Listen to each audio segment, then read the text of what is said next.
Okay, so a kickstand turn can be very useful if you're one who parks your motorcycle in a busy, tight, small, congested area.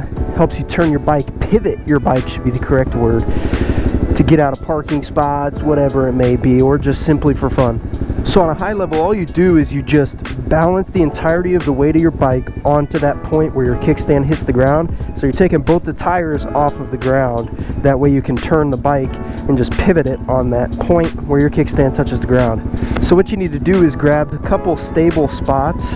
I like to do it on the front and the rear of the bike.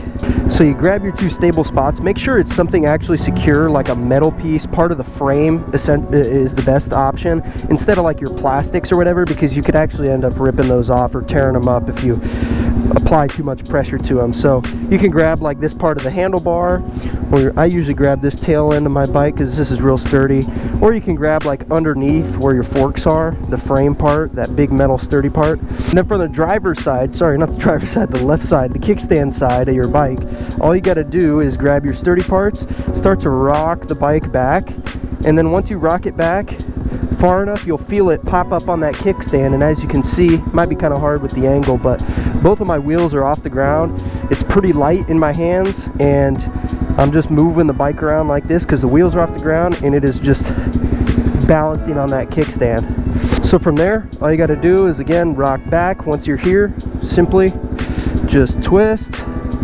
Be careful, keep your balance, just twist, and you did a complete 180, turned it around just on the kickstand. Easy little hack that can save you some time and the annoyance of walking your bike back and forth.